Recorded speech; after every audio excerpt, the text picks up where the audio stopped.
Suits and Dresses invites you.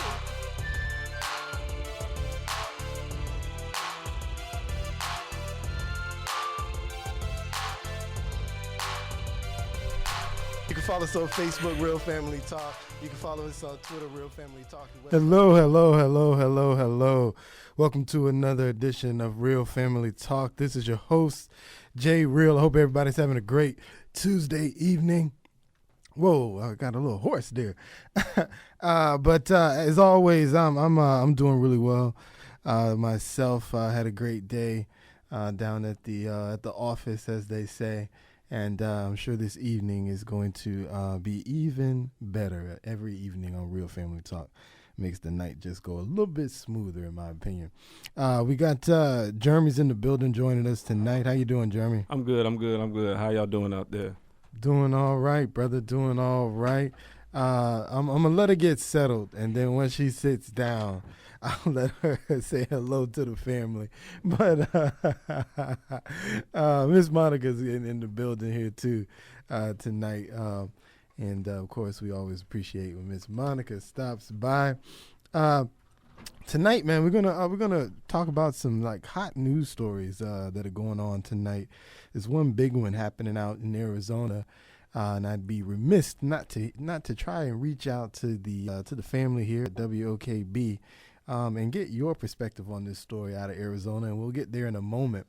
But I got a question for you though, Jeremy. Jeremy, do you know what the hottest or most talked about topic has been in sports for the last 3 days? You got any idea?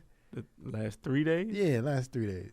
It could be a couple things. One, you do have the NFL Combine, and I guess related to that, the NFL is trying to bring a rule about to stop the N-word from being used during the game. Is that what you're referring to, sir? Actually, that's probably not the biggest story that I've heard, but yes, sir, I am aware of that. And I thought that was one of the silliest rules ever designed, known to man by the NFL. You're right, and I'll let you finish. Explaining what the rule is. It's just the idea of the rule. Yeah, the idea of a thought, and to be fair, they're saying it's not just about the N-word. They're trying to say, I guess, kind of loop the whole offensive language. Obviously, when you say the N-word, it's going to grab headlines. So that is the headline, as they say, for the rule. But that's basically what they do, I guess, under the guidance of quote-unquote cleaning up the game. They're trying to prohibit the players from using the N-word, and most players are actually saying even commentators, I would say. I haven't heard one commentator say it's a good idea because. Obviously, most commentators, they either played football, they've been around the game long enough to know that, some black people, we refer to each other as that and not necessarily in a negative way. So they were saying, how are you going to penalize the team? And he's talking to his teammate. Right. You go throw a flag and give him a 15-yard penalty for saying it to his teammate, Not only that, when you hear the rule, or when I was listening to one of the rules committee people talk about it, They not only want to ban the use of it while you're on the field, while you're in the locker room, but they're like in the parking lot.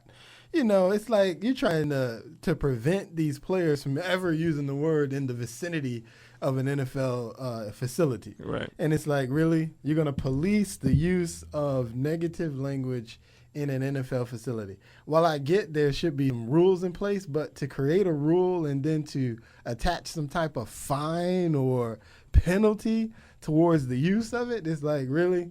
Like, how are you going to police that? Let's say you attach a penalty towards it. So what happens? You catch a player using the word or some kind of derogatory word in the locker room, and then when everybody goes on the field, they're like, there was a derogatory word used in the locker room, so there will be a 15-yard penalty assessed. You go kick off from the 15-yard line now. Like, what? It's the most ridiculous thing I've heard. I understand policing your facility.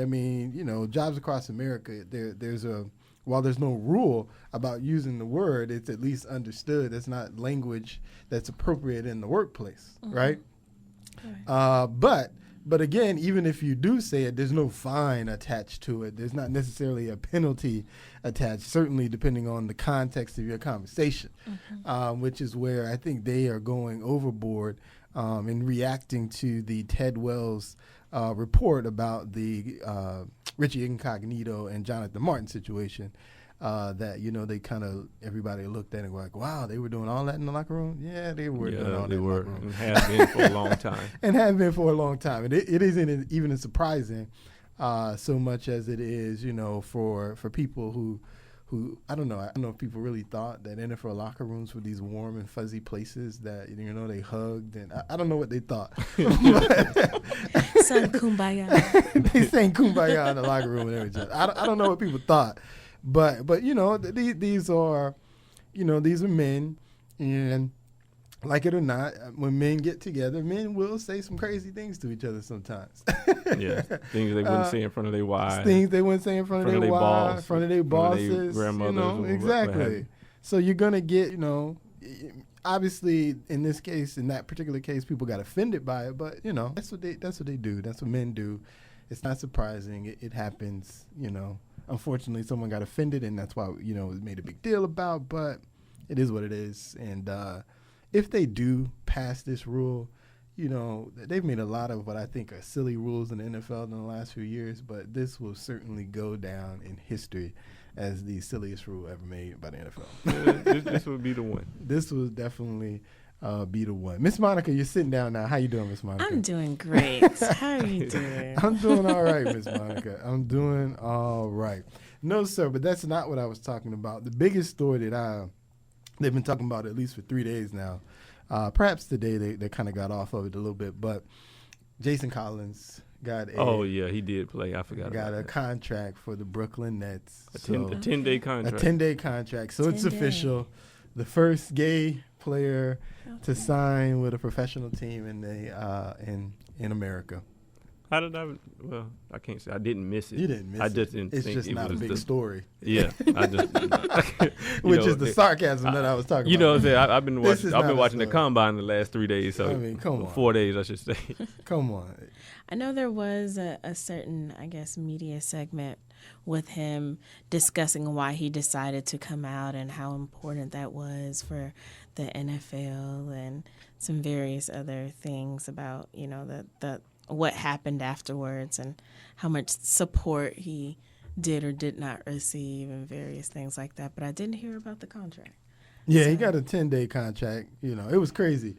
A player signs a 10-day contract. Mm-hmm. They had 70 reporters, 70 reporters waiting to have a press conference with him. 70 reporters for a man that signed a 10-day contract. Let me ask you something, Jeremy. Did the players that just signed 10-day contracts with the Magic, did they do press conferences?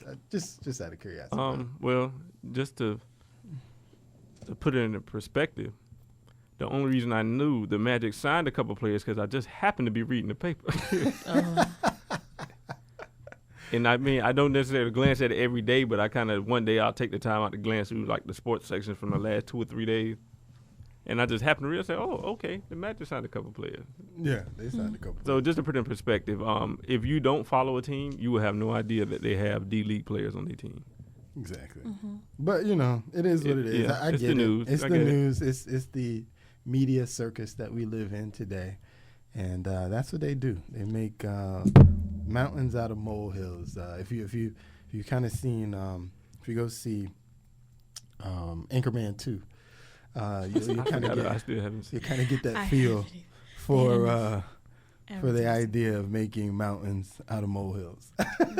Well, I guess this is my ignorance in the sports field or sports marketing and all of that. But what happens after the 10 days? I mean, what do they re-sign? Is it an obligation to continue again? No, they either sign him for a longer extended period of time or he goes back home.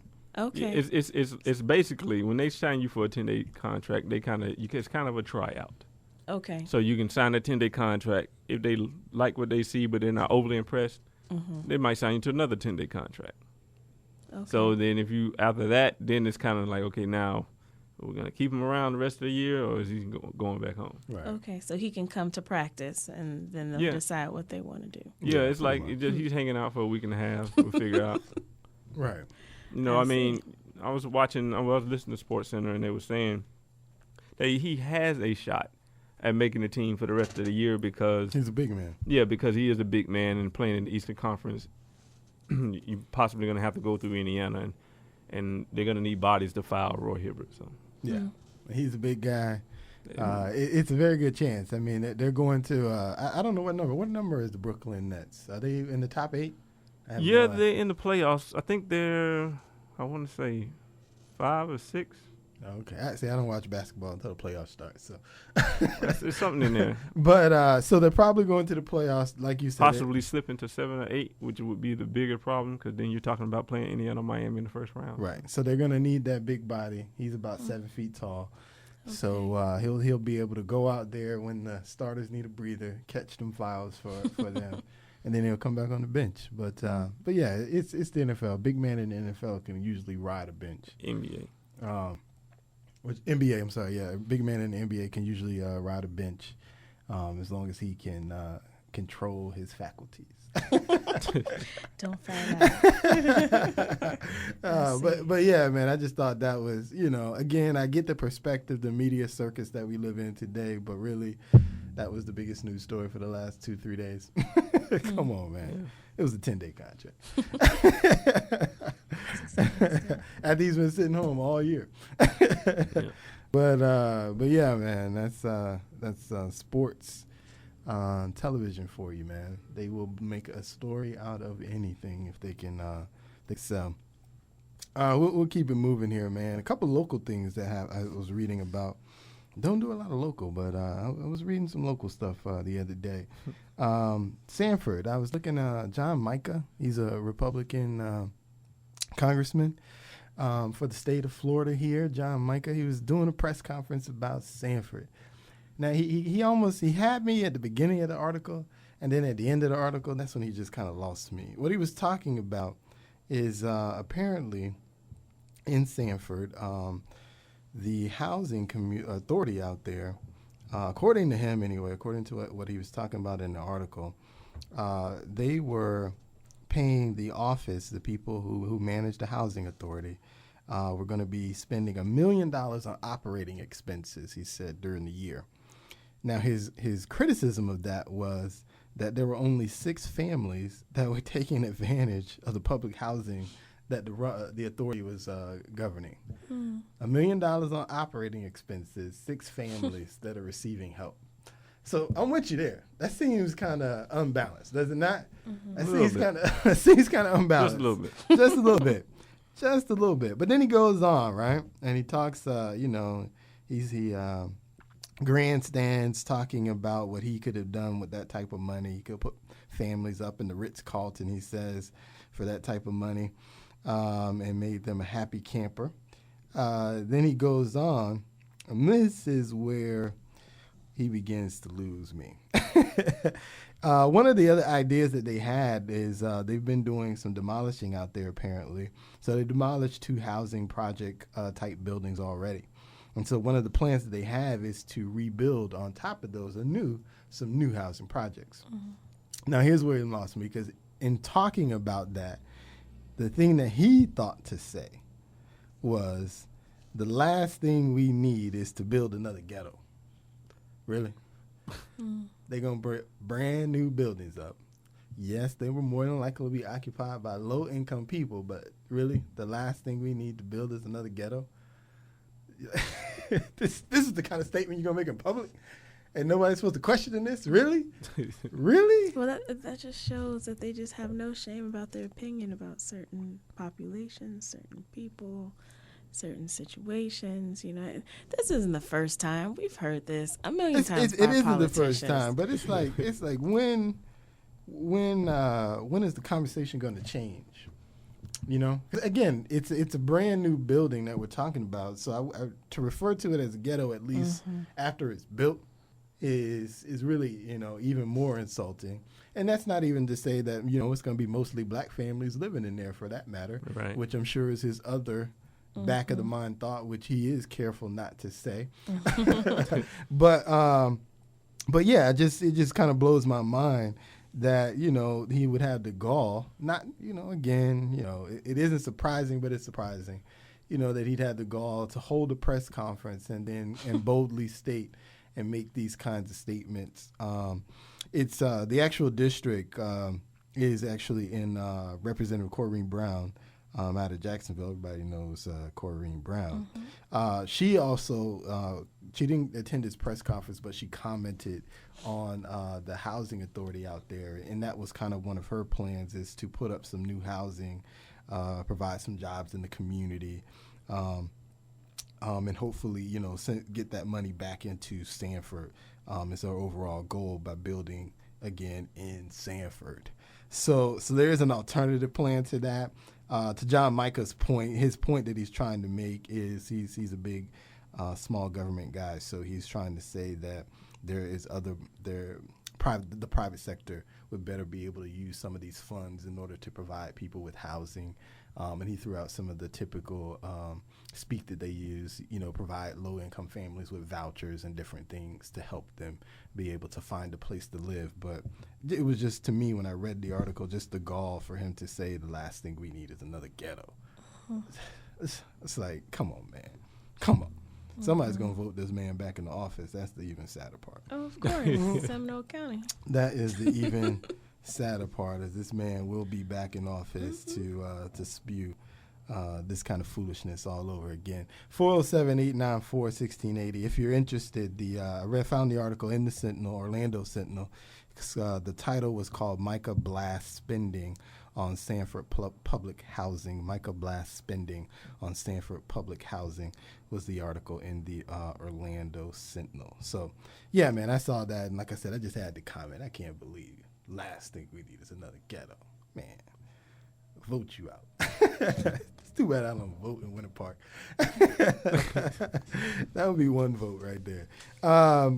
Moving on, man. Get to this story that I was talking about out in Arizona here. No, I'm sorry. One more thing before we do that. I had asked everybody. Obviously, it's Black History Month. And so I talked to the family and said, do me a favor. Give me something on Black history about a historical figure that inspired you to do what you're doing or in your life in some way, shape, or form. So I'm going to start with Miss Monica. Miss Monica, what you got for me? I have Dr. Maya Angelou. I chose her because I think, many times she's considered, you know, the global Renaissance woman, and a lot of people know her from her literature and artistic English background, but she's done many things, and I just find it inspiring, because even in the day and age that she grew up, and you know, the difficulty that she endured during that period of time, she was still able to accomplish a lot and still remain to this day one of the most respected African American authors and poets. And she was an actress and a dancer, performer, and many other things, civil rights activist as well. So I chose her. I thought that a lot of times, and she's not someone that a lot of people do not know, but definitely, you know, it has some notable things that she has accomplished in her life, and I thought that it's very unique type of perspective that she's had, and the many different things that she's done. So that was kind of something for me. She's not just notable for one thing. She's done many, many things, and that's what really kind of stuck with me. All right, Maya Angelou. What about you, Jeremy? What you got for me? Well, you know, one thing, let me make this quick comment. Isn't it funny how if you really don't pay attention and you're not in school, Black History Month will just fly by and you won't even realize it? Because it honestly, it was not till about the 15th, the day of the Valentine's. I was like, hold on, this Black History Month. Because, Yes, you know, Black nothing History coming home with the kids, you know, Right. my son, you know, he's in elementary school, but there ain't nothing coming home with no homework about Black history or nothing like, so it's nothing to kind of, you know, alert you You know, we don't see the 365 black commercials like right. we used to. McDonald's used to do the commercials. Yeah. They So don't it's do like that anymore. it's just kind of funny. And we have a black president. They like to always tell us you have a black president, but they don't even mention anything about Black History Month throughout the month. No, they don't. They do not. Interesting. But I don't have. There's just nobody throughout history that I look at and say, oh, that's my motivation necessarily. But I would say, well, my history, the biggest influence on my life has been my father. Mm-hmm. So I mean, obviously, you know, he's done great things. He's birthed me. He helped birth me. You know, I mean, to sound too modest about that. You know, but you know, he just been a big influence on me. You know, just the guidance he's given me, just with a lot of wisdom and a lot of knowledge that you really, you know, when you're young, you don't pay attention to things that your parents tell you as much.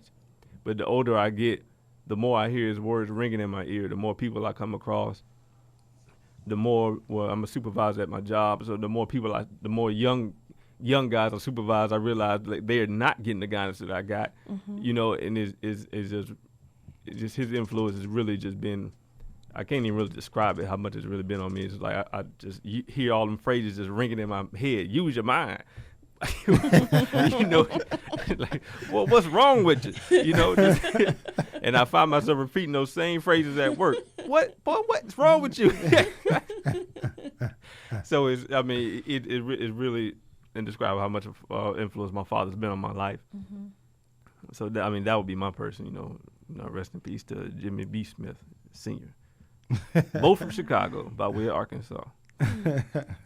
See, I would have picked somebody different if I knew we could do personal experience. Oh, but that's just me. I honestly, there's no single person that I wake up once a week or even once a month and say, oh man, this guy's really inspiring me. You know, I tell you, everything since at least the last 10 years of my life, everything coming to my head, everything pushing to do is just being my father's words in my ear, or you know, with me, especially me having kids. It's like, okay, my father made sure I had this, that, and the third. I got to make sure they have this, you know. Right. So that's just been my biggest influence. Right. All right. Well, I can concur, brother, that was a huge influence for myself as well. Oh, was it? But but I have to. I did pick a figure. Now the figure might surprise you. I think if Miss McCray was here in the building, her jaw might drop. Uh-oh. Please don't say you're going to say the president. I know, right? It is, brother. Wow. It is. It is. It actually is the president, brother. It is the president.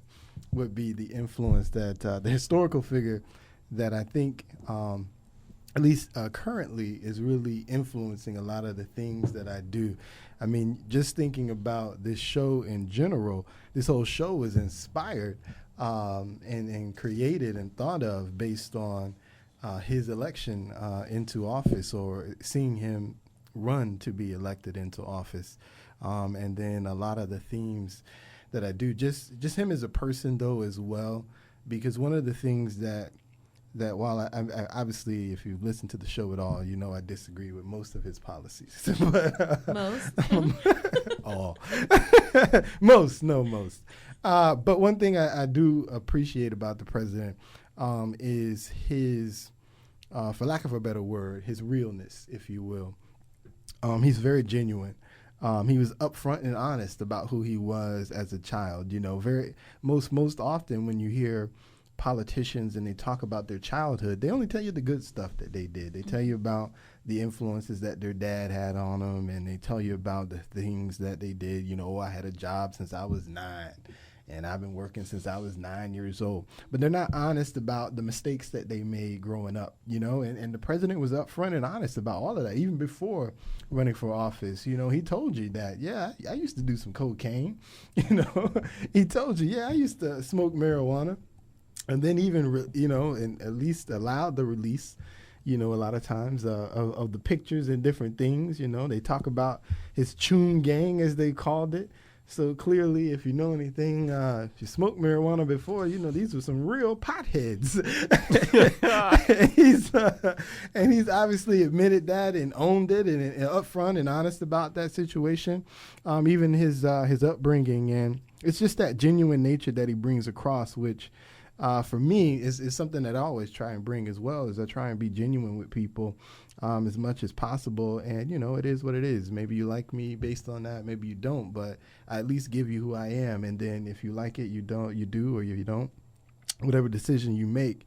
And that's the thing that sort of drives me and makes me want to pick the president to be sort of an inspiration that I see. In addition to, of course, I mean, the historical value of what he's done is obviously amazing, but it's the individual that he is that inspires me more so than what he's done is for me. So that's my person. If Miss McCrae is listening, I'm sure her mouth is on the floor right now. She's gone into Yes, that is quite amazing. cardiac arrest hearing this. But that is my person, despite what I think of his philosophy. Okay. So we'll keep it moving here. 407-894-1680 is the number. 407-894-1680 is the number. So this story in Arizona. So what's going on in Arizona is the legislators out in Arizona. It's a mainly Republican-led state Congress out there. A few years ago they caught some flack because they adopted the immigration bill, which got signed by the governor. Now they're back in the news because they have a new bill. Now the opponents of the bill are basically touting this as a anti-gay bill, is what they're calling it, anti-gay bill, because the bill looks to empower businesses to basically practice religious freedom, as they refer to it, is how they're trying to sell it anyway. But basically what the bill does, it allows a business to refuse service to an individual based on their religious beliefs. And as a result, the offending individual, the person who they, let's say it was a restaurant and you refuse service to a couple, if you were doing that based on your religious beliefs, there can be no repercussions back on that business because they were acting based on their religious beliefs, which is what the bill ultimately allows a business or organization or whatever to do. And so what's happening with this bill at the moment, it's been approved by the state legislators, so it's waiting to see if it's going to get the approval from the governor, which is the final step in the process. From all indications, from reading on the internet, it looks like it's not going anywhere. And she's probably not going to sign it because, as you can imagine, it sounds it's going to create a political firestorm that is not going to lead to very much positive press for the state of Arizona. And they got the Super Bowl coming up next year. So negative press is not on the agenda. But my question is, what do we think about this bill? So do we think it's right to create a religious bill or a religious freedom bill? So a bill that basically gives you the option as an organization that if you disagree with an individual based on your religious beliefs, it would allow you and give you freedom to refuse that person's service from what you do. That's the objective of a bill. 407-894-1680 is the number. 407-894-1680 is the number. Ms. Monica, I'll start with you. What do you think? I don't know about all of this. It seems like a mess. But, when I was first introduced to, I guess, the concept of the bill, it was originating from an Arizona bakery and how they were requested by a gay couple to put, of course, two men on top of the cake for their wedding cake, and how that baker refused to do that because of their religious beliefs. And I think it's difficult because, you come back and you think about, the whole process, and you think, okay, well, what does that show from a Christian standpoint? that we can just refuse just not to deal with you because of what we believe to be sin. And if that's the case, if we're going to do that for one, then why bake a cake for an adulterer? Why bake a cake for a liar or a thief? Or, why bake a cake for a fornicator? So I'm sorry, I'm not going to bake your, cake you're about to have put on a stripper. I mean, if you're going to do just one, then you should do for all. I mean, I very, firmly believe you should stand and not compromise. But at the same time, is this almost taking it a little too far? And is that really being a good witness for Jesus Christ? To say, I'm not going to serve you pizza because you sitting in here with another man eating it? Like, I'm a little confused as to, I guess, the purpose of this and what this is supposed to prove. The LGBT community knows how Christians generally feel from a global standpoint, and there are some churches that have different theories, and they share that. So why do we need to, create this as well? I mean, I think that, I don't know, my concern is from a witnessing standpoint. How will we ever get someone who is dealing with this particular thing from our standpoint to Christ to deal with that issue if we're going to continue to put, somewhat negativity towards them and not want to deal with them, not want to serve them, not want to help them, not want to even have anything to do with them? It's kind of, I don't know. I think it's taking it a little too far. It's not showing what we should show to get people to Christ. What do you think, John? That's my thing too. When certain people go through such extremes to say and wrap it up in their quote unquote religious beliefs. Obviously all Christians, we do believe homosexuality is a sin. Mm-hmm. But as Ms. Monica was saying, how are you being a good witness by telling people you don't want to serve them, by being cruel or by being discriminatory, really, especially in a situation you're talking about eating food and staying in hotels. It's not like, it's not like they're asking, I'm not saying they're not asking, but it's not like the bill is saying they're sitting up so they don't have to marry you in their church. I could understand that. Mm-hmm. But you talking about eating food, retail, things like that. To me, it's like you going out your way, to show hate. I mean, the last time I checked, God was all about love, and it said, "Love thy neighbor as thyself." There ain't no but and excepts in that, And to me, the greatest witness you can be is an example of love and not mm-hmm. one of hate. So I just don't understand, the extremes. Is like, I don't know, it's like a lot of this stuff just comes from pure, it seems it just comes from just pure hate. And it's like, and it's like this article was saying, like, okay, well, what's next? Maybe, some Southern white Christians, they believed in slavery because they said it was biblical. Right. Mm-hmm. They said they don't believe in interracial marriages because they say it's biblical. Or they justify their racism. Right. Yeah. Using the Bible. Using the Bible. So, I mean, if you want to say that could come next. What's stopping the next neo-Nazi group or white supremacist group going to Arizona and wrapping what they do up in this bill? And legally, they kind of would have an argument because it's just saying it just has to be your religious beliefs. Right. Mm-hmm. Whatever those beliefs are. Here's my question, and it kind of piggybacks on what you were suggesting. Is okay. So if this bill were to pass, what's next? Because to me, this bill sounds a lot like the 1950s. You're black. I have the right to refuse you service based on the color of your skin, mm-hmm. and that's the problem with me. I mean, to me, it's a little too close to where we've been in the past to now be here, 50, 60 years later, and we're still, kind of creating these types of barriers, if you will, in society. That's what kind of scares me about this type of law, is it just reminds me of the things that you heard, because I obviously didn't live in the 50s and the 60s, but from everything I've seen on television, this is what this sounds like. Except this is now 2014.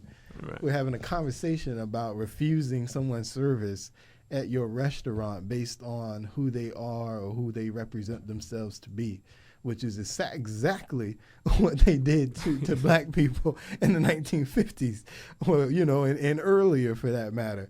They refused us service based on who we were, or in that case, on what color of our skin, and for a law like this to pass with no problem. And, obviously the opposition came from Democrats, but again, they're mainly Republicans out there. So Right. they pretty much, if that's what they want to do, that's what they're going to do. It's no different, what generally happens in the Florida legislature.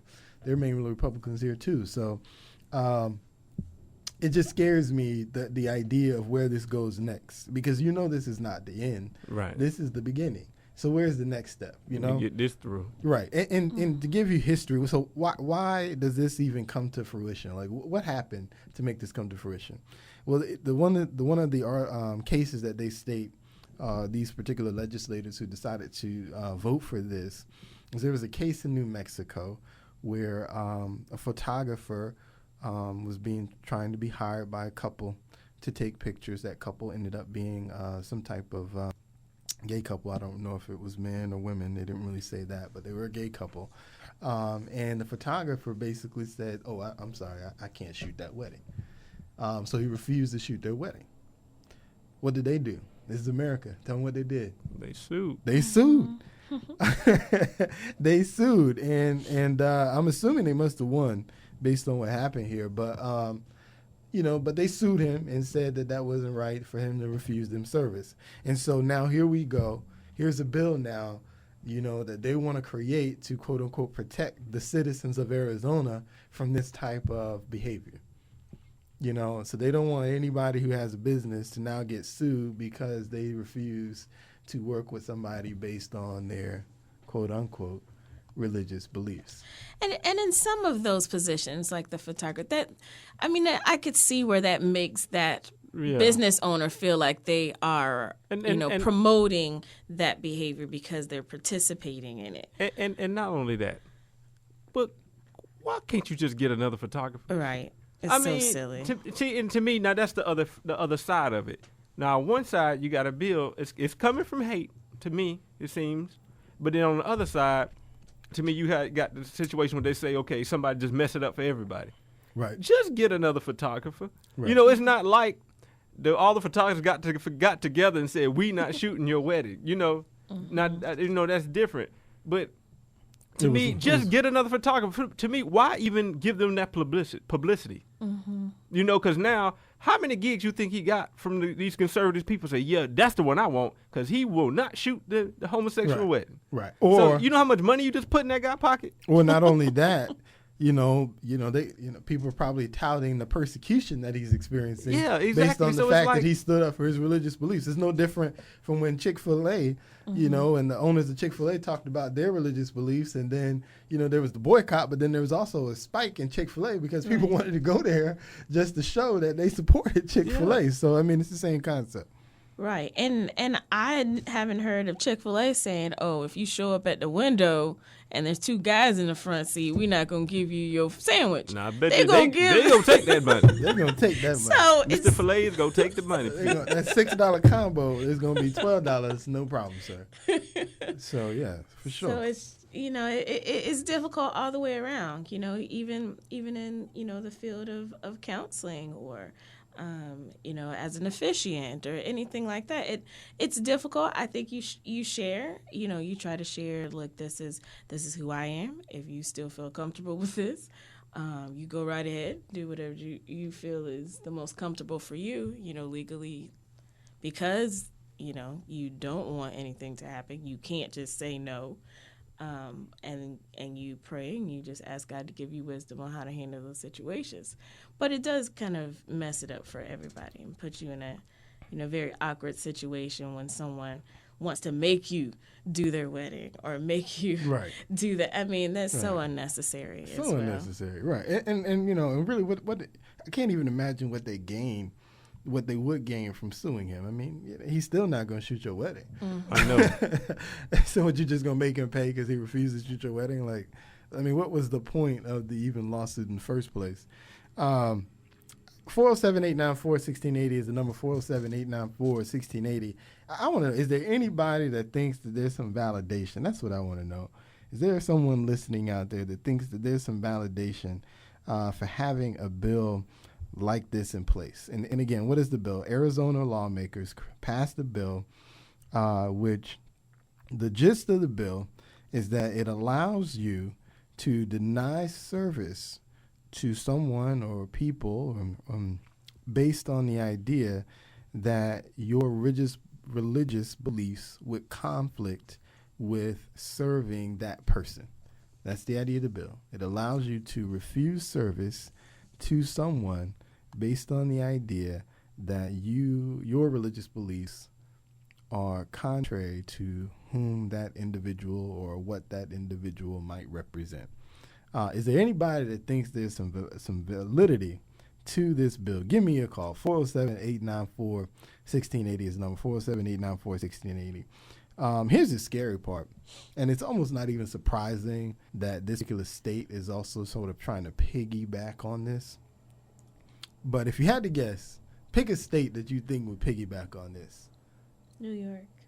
No, not New York. Not New York. That would piggyback on it. Piggyback on this type of bill. I don't know. You know, I'll give you a hint. Is you know it it's in the South. You know it's in the South. I was just about to You ask. know it's in the South. Georgia. Boom. It's not even surprising. I was almost going to say Alabama, but No, You know, I was that- going to say Mississippi. But, Yeah. you know, it's not even as surprising that, you know, a state like Georgia would even want to try and piggyback and create some type of law that would give their citizens the same type of, I don't know, I guess, options, if we can even call it that. But just, and you know, if one does it, and again, from all indications when I read, it sounds like the at least the governor has some sense to know that there's nothing good gonna come from implementing this law. You know, it's a good chance that they might even lose it. They could lose the Super Bowl over implementing a law like this. Yeah, I mean, it's a good chance because it's enough corporate money behind that Super Bowl that if they needed to, they can move it. Yeah, exactly. And there's enough owners in the NFL that are like, I'll take it. Yeah. Last minute, no problem. No problem. Them hotels, come on. Come on. We'll cancel everybody's reservation right now. And you can start over, but it's going to start at 300. Yep. And I'm sure, you know, not too far, a few hours away, I know Jones would gladly take another one. But yeah, it just surprises me and even almost scares me that we still have people thinking that way. And again, this is nothing about condoning or trying to convince people that being gay or whatever is the right way to be. But the idea that you create a bill that would automatically give you carte blanche to just not refuse them any kind of service, that's scary to me. Because like I said, it just takes me back to what I heard about the 50s and earlier. You know, oh, we got carte blanche. Tell these black people we don't want to serve them. Mm-hmm. And it's law. And now you want to make this law? Come on, man. It's 2014. You know, you don't have to condone what they do, but you also don't have to shun them in the corner either. There's better ways to deal with that. So that's the bill. Crazy bill. I hope they're right in what I'm reading and that the governor refuses to sign this and vetoes this idea back. And hopefully they recognize the error of their ways and don't try and repackage this process in something that looks a little bit sweeter and a little bit nicer and sell it back to the people. But we'll see. Knowing the way politicians work, there's a very good chance it's exactly what they're going to do, unfortunately, because that's what they do. 407-894-1680 is the number. 407-894-1680 is the number. A couple other things, man, that caught my eye over the last week here. One of them, piggybacking on this idea, talking about political figures. John Dingell of Michigan is retiring. Now, here's what got me about the story, though. The man's been in Congress for almost 60 years. That's a long time. Almost 60 years he's been serving in Congress. So essentially, you know, I was listening to someone doing the math. You can't get there till you're about 25. So he's been there because he's about 87, sorry. So he's been there since pretty much 25, which means he went to college. He worked some menial job probably because most people don't get great jobs right out of college, right? Unless your daddy owned a business. And perhaps his daddy did. And then after that, he went straight into Congress and has been there ever since. I mean, the man's been there since Eisenhower. Eisenhower. That's a long time. That is a long time, you know? I mean, how do you get re-elected that many times? You know how? Dingle, the name you know. The name you know. Said no one in that state. Really? Like nobody else in the state apparently was good enough to beat the name you know. But you know, it goes back, you know, and I've talked about this before. The problems we have with our political system, man. To me, anybody serving in government for 60 years, which means your career is government. You've done absolutely nothing else but work in the government. So honestly, what do you know besides how to manipulate money, manipulate people, and trick people to believe in what you want them to believe? I mean, honestly, that's about all you learn, in my opinion, in the government. No, what you do is you learning how to network. Well, that too, but again, that networking is cutting off somebody else's head. Yeah, It's tricking people to believe what you want them to believe, and it's learning how to manipulate money, which typically makes its way back to you or your family in some way, shape, or form in large amounts. So it's you know, you're there 60 years. I'm sure he knows a lot of tricks to the game. And again, you know, goes back to term limits, man. We need term limits. That's the movement. That should be the next big movement, term limits. Get these people in for a couple of years, for 1 or 2 terms, and get out and move on to the next guy so that constant flow of fresh ideas is constantly moving in and out of government rather than the same old dude that's been there in 60 years, spouting the same stuff. He was probably talking about it when he was listening to Eisenhower as president. Is he saying the same stuff now that president is called Barack Obama? I mean, come on. I would say he probably ain't saying nothing. That's how he hanging around. He just sits back chilling. Sleep. When he does. We go past that? Yeah, okay. Election time come around, he talk about everything. Unemployment, all that stuff. No, his people talk about it. Well, that's what I meant. And he come back, okay, I hear you. John Dingle signs off on this message. Yeah. Oh, yay. Crazy, man. 60 years, man. We're going into an election season, obviously. You know, a lot of members of Congress in the state, on the state level as well as the national level, are up for re-election. Find out who these people are, man. You know, and again, I'm always an advocate of new blood. New blood, fresh ideas, or spin on some old ideas, however you want to see it. But I think just the idea of new, fresh blood moving in and out of the system on a somewhat consistent basis is how you keep the system moving. Because putting the same old people back to do the same old jobs is getting us the same old results. Same old results. It doesn't matter who's the president. It doesn't matter if his name is Bush, is Obama, Clinton, whatever. We're getting the same ideas over and over again, and none of us are satisfied with the ultimate results. You know, new blood is what I say, man. New blood. Who's the new blood running for office this year? Do some research, people. Yes. Do some research. Yes. Find out who it is. If you know the name, I'm not saying don't vote for it. I'm just saying look at the next name to see what you don't know about that. I might run. If you know the name, if the name you know is what Jay you want, Smith. that's one thing. But at least look up the next man's name too. See if he got any good. You can run, brother. You can run. We'll work on your political campaign if you want. No, I don't need no help. Get you some advisors. Get you a team. Nope, don't need none of it. Keep all my money. I'm a one-stop shop. So you ain't gotta ask nobody. What is he? No, I ain't gonna be tired. I'm doing all my interviews by conference call. Line them up. Be like No the debates. media day at the Super Bowl. Everybody show up at one time. We gonna get this over with. So we ain't got no questions. So nobody can't write this, write that. Everybody heard the same thing. That way say, hey, you know I ain't lying. I told everybody the same thing. So everybody was there at one time. Everybody was bro. there. So when this person write this one, that's the paper. That's not me. Well, that's that website. That's not me. I told everybody the same thing. Well, that might be what we need, brother. We might need you to run. So it might be it's a little too late to do it this year, brother. But 2016, man, we can start working on that. Yeah. Jeremy Smith. what office you running for, brother? Local office? It don't matter. State It office? don't matter. National office? All of right. them. The All one, of the them. one I win. I'm just run for all of them until I win. You're going to have a billboard Hey, with 18. I'm gonna run for the property 18 appraiser, lists. city commissioner, county commission, school board. Just to get you in. Hey, You gonna hey, get one of I them put my name in on the that ballot. All of them. case. I'm gonna win one of them. They be like, man, can we just to get him off the ballot for next time? Get this brother a job Yeah. so he can Yes. get off all these ballots. Somebody might hire me to join the campaign just to leave them alone. Hey man, come work in my office. I give you a nice cushy job just to get off this ballot, man. Oh man.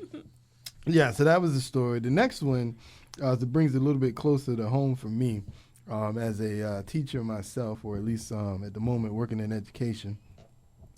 Two stories about teachers. One locally to the state. There was down in Broward County, there was a teacher who got arrested, mind you, for telling a child whom she believed clogged up a toilet with some paper towels. So she said to the child, go clean that toilet. And the child cleaned the toilet, and they ultimately arrested her, though, because when the child asked if she had gave him some gloves or, some tools or something to pick out the towels, he told her no. She told me to do it with my hands. And so as a result, they arrested her on charges of battery Wow. to a child, because she made the child, whom she believes put a bunch of paper towels in the toilet, stopped it up, of course, and taking it out. Because when he took it out, there was pee in the toilet. So he was, picking up these pee-soaked soaked towels. So now she's in jail, obviously probably about to lose this particular job. And based on the publicity, she probably won't be getting another job. And this is a veteran teacher. She had been teaching 15, 20 years up until this point. And so now she's at least going to have the stain of being arrested on her back and probably not teach again, all because she told the child to take some paper towels out of a toilet that he perhaps or allegedly put in the toilet. He did it. He probably did. He did it. You I don't know. think she just sitting them in there just crazy. I mean, what do you think about this? Is this right? This is what I think about Was it. she I'm wrong? starting a school, and she gonna be my first hire. Because when you come in here tripping, you cleaning up after yourself. Ain't nobody babysitting you around here.